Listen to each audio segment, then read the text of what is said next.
Jamaica and the global Caribbean. Let me ask you a very dangerous question. If being busy created wealth, why are we still broke? Jamaicans work so hard. If every hour that you work would have made you $1 million, every Jamaican would be extremely wealthy. Let's get right into the video. Hi there. My name is Lady Elizabeth, founder of the Jamaicanomics Hub. And today we're going to talk about why being busy does not create more wealth and actually keep Jamaica and the global Caribbean nations broke as a joke. Let me ask you a question. Let me say something to you, my Jamaicanomics Global Collective. If hard work built nations, why are we exhausted all the time and not wealthy? Tell me, why are we exhausted and not wealthy? Why are our people some of the hardest working people on the planet, but still we can't get ahead? Let me give you some serious facts that I know that you will not disagree with me on. Number one, every country that Jamaicans go to, they make a mark. Whether they're maintenance men, they're doctors, they're lawyers, they're business owners, they always make a mark because that is our mantra. That no matter what kind of work we do, if we're in the service industry, if we're in the healthcare industry, if we're taking care of somebody like a caregiver, Jamaicans are always top notch. But the money does not seem to follow that kind of work. You know why? Because physical labor, my Jamaicanomics and Global Caribbean Collective, is the lowest form of earning. It will actually cause you to be sick. Why do we, my Jamaicanomics Global Collective, celebrate hustle work, but we never talk about ownership? Or we talk about, boy, money not run, or we got to go hustle so the money can run.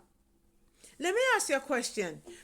When you hustle and hustle and hustle and something pop up in your life, like for example, you have a death in the family, or you have like somebody gets sick, or your child gets sick, tell me how you're going to hustle. Tell me exactly how you're going to hustle. You have to take time off, right? To make sure that you take that child to the doctor, or you take your parents to the doctor, or you go out and if the school call you for a meeting. At that time now, since you're in hustle culture, you're not making any money. Let me ask you another question. Why do we praise grinding but ignoring systems, logistics, and discipline? Why are we ignoring those things? And infrastructure. Do you see why we're in the condition that we're in? Who taught us that being busy as a bee is the same as building wealth? My Jamaicanomics Global Collective, I had to learn the hard way. And I'm slowly, at this age, but methodically, totally changing my entire perspective when it comes on to how wealth needs to be built.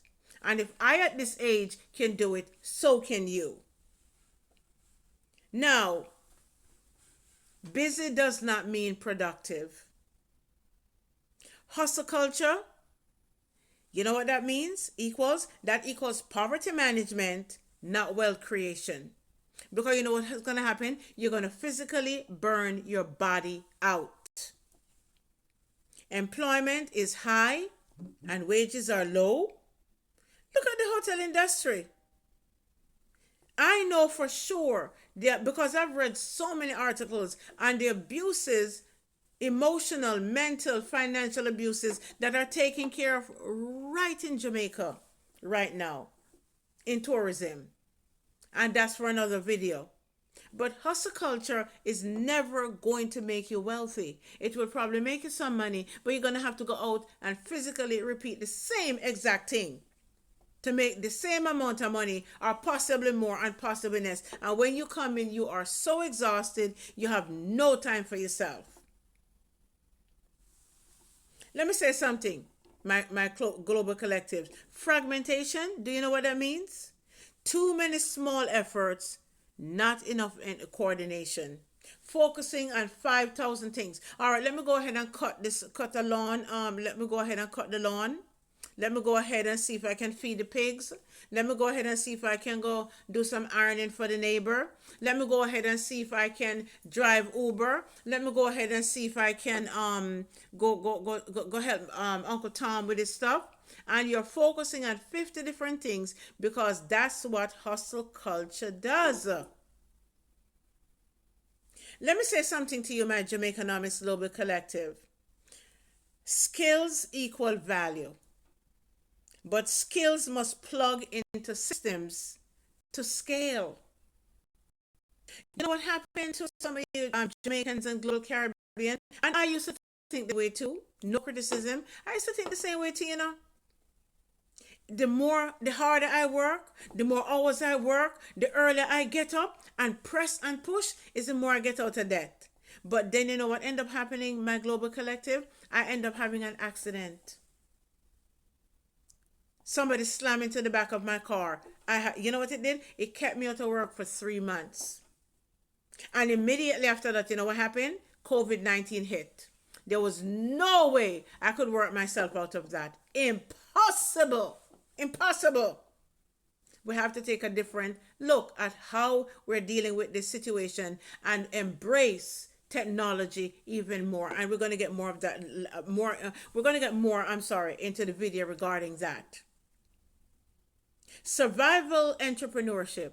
This is what Jamaica and the global Caribbean is adapting now. And I used to adapt it too. Because let me tell you something. I used to own a cleaning business and I used to do it by myself. You see, when I came in, because of how Jamaican I am and Caribbean I am, let me tell you what happened in my global collective. I come in, I would wash all the dirty, you know, the rags and everything. I would clean the vacuum. I would do everything myself. I was so exhausted because when I go to the customer's house, I don't want to carry nothing dirty. I don't want to carry the vacuum dirty. I don't want to carry any of that. I would be so exhausted. And when I had the accident and COVID-19 came after that, within 30 days, I lost everything. Now, just imagine if I was thinking in terms of expansion and growth. You know what I would have done at that time had I understood the power of scale? I would have probably taken on a partner and said, all right then, when I am not here and something happened, my business would not have suffered the way that it suffered during COVID-19 because there were people still that wanted people to clean their homes. Right? Now, why nations grow through organized production, not disconnected hustle? Do you know why? Because when Aunt Martha over there is running to the market to sell some chocho, and her husband is gone to milk the cow to sell some milk, and there is no cohesiveness at all. But what if she and her husband don't bother sell the chocho, but she and her husband focus together and bottle the milk and call the neighbor's son and say, listen man, we know you've been looking for some work, join us. And see how it works out. What you're actually doing is saying, all right then, the husband now can go and focus now on milking the cow, while the wife is supervising and selling, and the neighbor is helping, or the cousin is helping, or the family member is helping to expand. That's how we do it. Let me say something. We are tired, my Jamaicanomics Global Collective. You know why? Because we're working inside of broken systems. We have no systems. The system has been broken for the past 400 years. And even since we got through with, we call it emancipation 60 years ago, the system is still broken. And that's why Jamaica and the global Caribbean, we literally have not created any major dynamic brands in a very long time. Do you know what we're doing? We're still sitting down on Bob Marley, and all those wonderful men and women, Marcia Griffiths and all of them. We're still depending on their music. Do you see the kind of music that the hotels use to advertise a business? Still Bob Marley, still Dennis Brown, still those kind of people. And they're getting a lot older, and some of them have died. We need to begin to get into creating. That's what's going to make Jamaica, Jamaica again. Right? We stay busy and broke. When are we going to stop that? When are we going to not transport that to the next generation? We have to get to the point where we say, no, as a collective, we got to get together and begin to renew and change our minds. Now, let me ask you guys a question. Have you ever sit down and thought about this, right? How the Chinese people in Jamaica come and they're building businesses and they quarrel, they fight, they cuss. You ever hear Jamaican Chinese cuss yet? Oh my God, they're worse than the average Jamaican. But let me tell you something. Don't get it twisted. Don't get it twisted at all. Do not get it twisted. They come back and they work together. And by the time you look around, the supermarket shelf is stocked. I remember one time when a lot of black people, both in Jamaica and America, was complaining that the Chinese people don't hire them. But no, they hire the family. It's not because of prejudice. It's because they hire their family. And the family understand about business. You know what? We as Jamaicans and the global Caribbean understand how to work for somebody. And that is never, ever, ever, ever going to take us. It can only take us so far. So Jamaica and the global Caribbean, let me say something. Be honest with yourselves. If we are going to get to the place where Jamaica begin to produce again, if we're going to get to the place where we're going to overcome Hurricane Melissa, let me tell you something. We have to get out of hustle culture and begin to get into cooperative rebuilding economic structures. We got to get out of hustle culture and we got to get into discipline. And this is where Jamaicanomics Hub comes in. My name is Lady Elizabeth and I am on a mission to educate you, to help to change your mind, to help to begin to show you that there's another way to see it. You're not seeing business opportunities. You're not seeing. Why are the Chinese seeing it? Why are white people seeing it? Let me share a story with you. Because I do a lot of research. I just saw, and I don't remember the name of the lady, but there's several Caucasian women, and I'm not sure if they're sisters or they're friends, but they have a dance company in Jamaica that they're learning to dance dancehall music. And can I tell you something? I'm not a dancehall music person, but I had to sit down and watch the video several times because and then she has a retreat. You know what? I don't know if she's the one that have the retreat. But they're coming to Jamaica and you're running away from Jamaica. There's so much talent in Jamaica and the global Caribbean that's sitting down and going to waste because we're not seeing the opportunities.